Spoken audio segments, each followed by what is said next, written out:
Hi, I'm Sandy Kimpton and I'm looking forward to chatting with Mark today on advisory boards for family businesses. I currently sit on a number of these boards and some of them are quite different from each other, and so it's an interesting topic and we'll look forward to chatting today.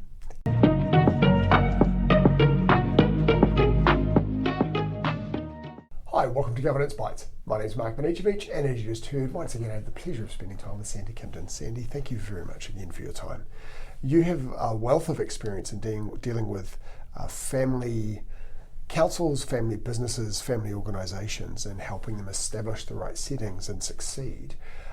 You're also involved with Faraday, who are very much a business around advisory boards. So today's topic is around bringing those two things together, family businesses and advisory boards. To start with, what is an advisory board and how does it differ from a formal board of directors? So, flipping the question on its head, a formal board of directors has a quite established set of expectations under the Companies Act of New Zealand. I am a chartered member of the IOD, and we often talk about being insight, oversight, that ability to, but you are making decisions at that higher level of governance, with very much charged with the best interests of company at heart. But at a core statement, I would say it's about decision making and compliance. Right, and how then moving on to an advisory board, there is slightly less legal obligation in that you're not a registered director for this company. It's often structured quite differently. The Faraday advisory boards often have just their structure works primarily with a chair, and then you're bringing in individual external advisors based on what the situation and need is. So, but it is fundamentally, at its core, more about what are we doing, how are we and performance related. So it's quite strategic, it's problem solving and performance orientated. Right, so if we're talking a company, the formal governance board is the directors who are listed on the company's register. If you have a large, well-established business with a formal board of directors, chances are it'll have some independent directors, hopefully a majority if best practice is to suggest that way. An advisory board is generally where you've got can still be a relatively a large business. You'll have at least one or two formal directors from the company's office, but as you say, then advisors coming to the board that are not registered, so they're more acting in an advisory capacity. We're talking there now about a family business that may be established in any industry, grown quite large. It may be turning over $50, $100 million. It may have two or three directors who may be the founders. At that point, where they're reaching this, they've maybe come to the scale up, they're maybe getting to maturity, and they're thinking, we need some governance support, or at some point along this journey, they're saying we need some governance help. Why might they decide an advisory board is the way to go? Gosh, there was a lot in that, Mark. It was a long question, wasn't it? It was. So I guess I'll shorten the question by saying we have a business that has been around for a little while. It is reaching a point in its life cycle where it thinks we need some governance help. Why would they consider an advisory board rather than a more formal board of directors? Okay, now I'm going to actually start by equally answering it in a convoluted way. And the first is that there can even be situations where you have a formal board and an advisory board. Okay. Because can be situations where there's a formal board and you go, but we have a problem or we have a situation, and an advisory board is set up to look at that. So Right. Just FYI. Not completely dissimilar to a board committee, but a little bit different actually. Right. So some similarities. So now coming to your specific question, when would a family look at an advisory board? Well, the thing is that when you're running a business, you generally are running you're getting advice by your accountant or your lawyer once it's reached a certain stage. How often are you truly getting that ability to sit back and go, let me just look objectively at my business. What are the 5-year, 10-year plans for this business? When am I really looking at it with sort of a lens of commercial acumen? Yes. And that's the piece where you really get some value out of an advisory board. Of others who are not quite so close to you, it is you. If it's in the family, it's very close. You live, breathe and sleep it. Somebody who goes, yes, but let's just not chat and let's check the felt beliefs. So a felt belief is, I'm sure we're doing this the right way, the best way. We're not doing this. It's red is better than yellow, so we only ever have red ones. Have you ever checked? What do the market stats really say? So that's where an advisory board brings real value, where you're actually just sanity checking and bringing more thought into the conversation and the longer term decisions.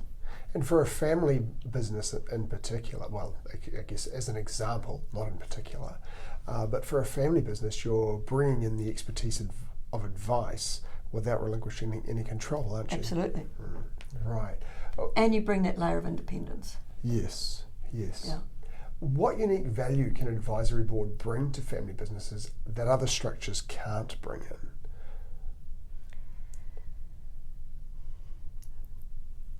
There is probably too many businesses that the conversation of what to next or where to doesn't happen for a start.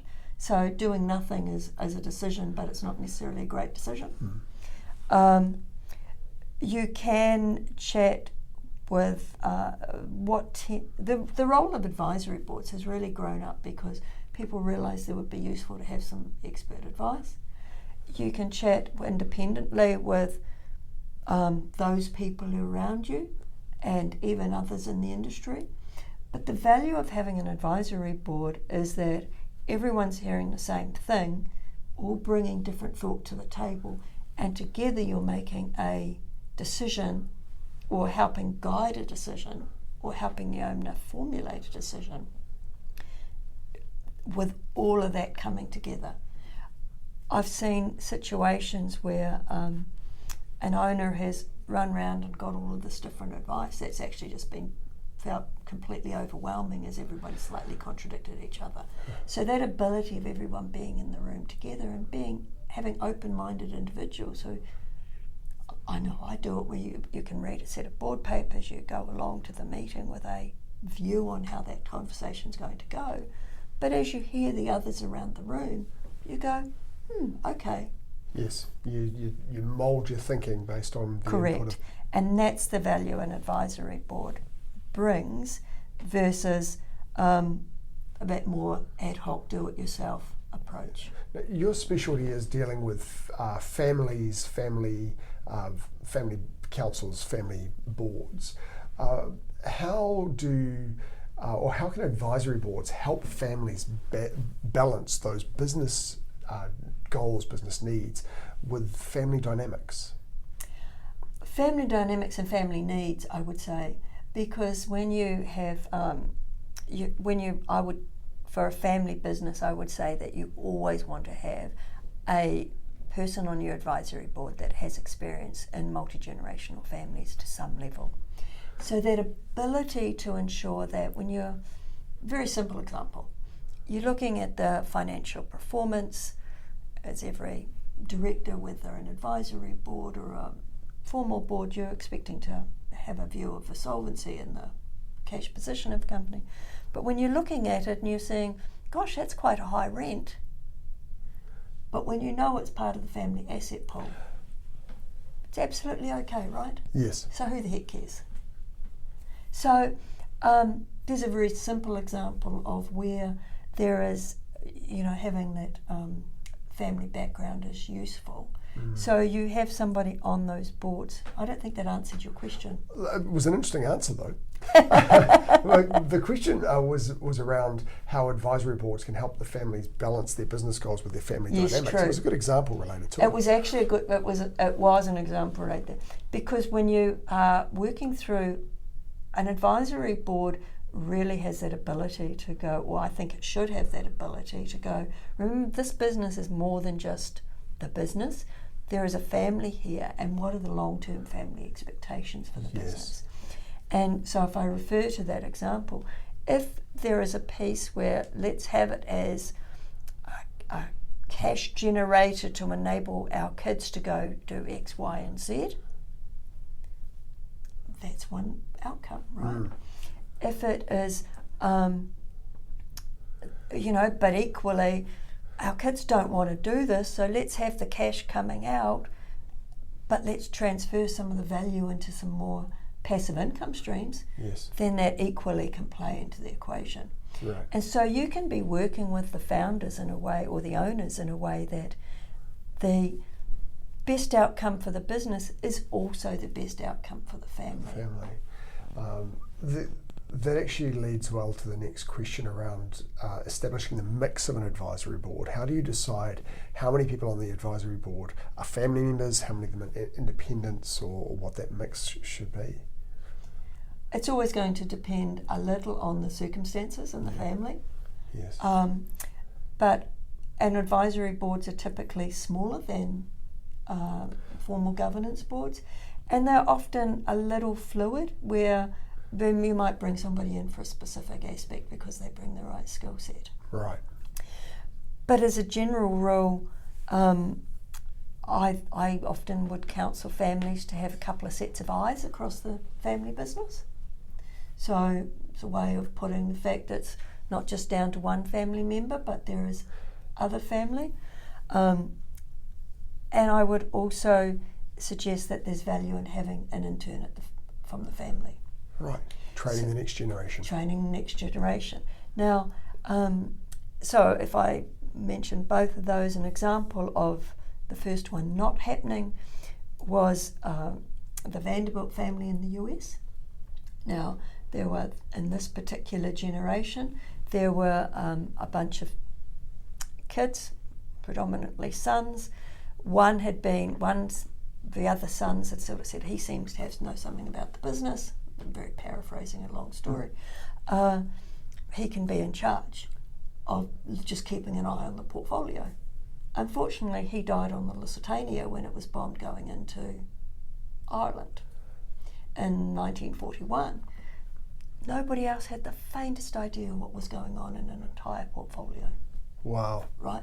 So that's some logic behind having a couple of sets of family eyes, and that sense of, and from just a normalised New Zealand example, when you're keeping those family dynamics together, it reduces the, well, he screwed our family business. Conversation. So there's that. The second piece around those interns, gosh, I was at a great conference the other morning, actually, little plug for Tompkins Wake, they did a great boardroom series. I looked across and I saw there was about a 17 or an 18-year-old in the room. It was a great session. I thought, absolutely, I should have had a couple of the families I work with, their kids in here. Right. The longer those kids have of sitting beside mum and dad, the more experience they get when it comes their turn. Yeah. Absolutely. What role should the chair play in an advisory board as compared to the chair of a formal board? How does it differ?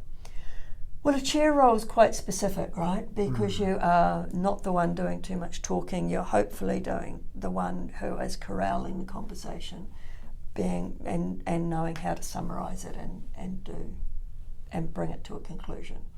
I think from that regards, both are, in both situations, it's the same. It's that same set of skills.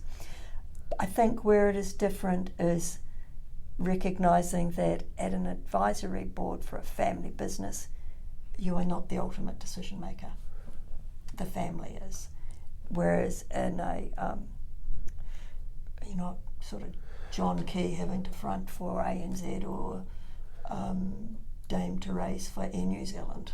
Yes, right. You are one of the decision makers, and Well, you're more the sounding board, in fact, but it's the family who's going to own that decision. Right. Sorry, I mean in those examples of the formal boards, then you are one of that decision making body. Whereas in an advisory board, you're a facilitator of decisions, not a part of the decision making. Correct. Yes. And you were speaking specifically to a chair, so there is a sense while the board may speak as one, whereas the times that those boards and those chairs and those formal boards actually have to be ready to stand up. Yes, right.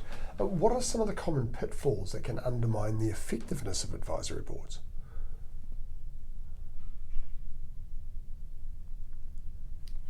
The inertia. And I think that, and I have sat in a situation like this where you can be going around the circle for many years and actually the family choose not to make the decision.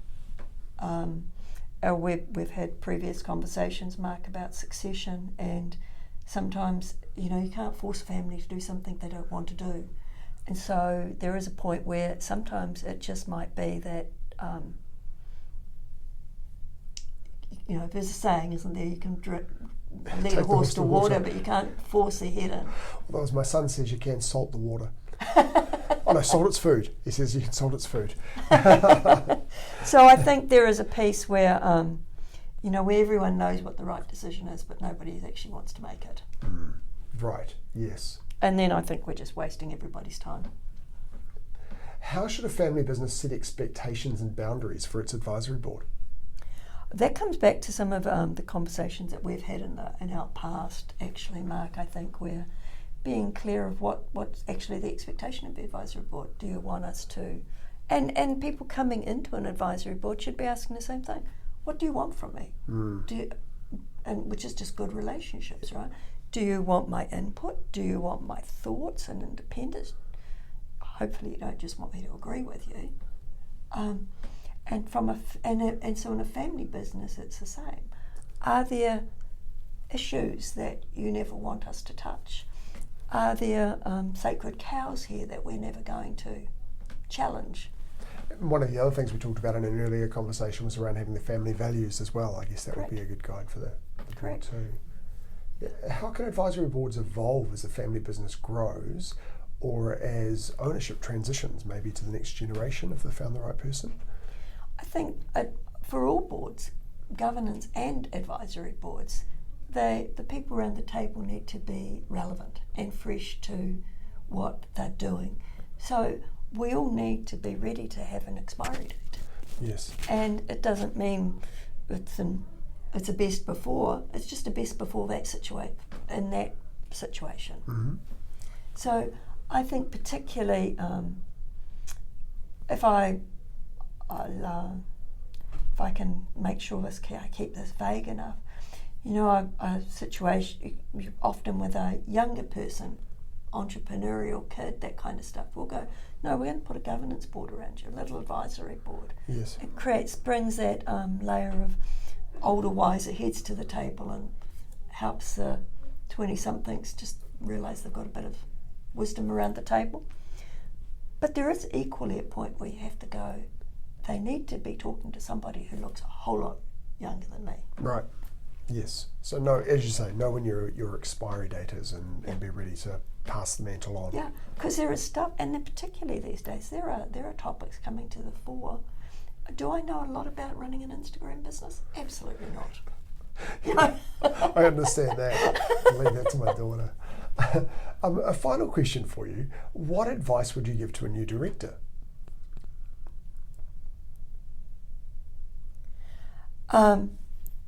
Give you 3 answers to this. Yes.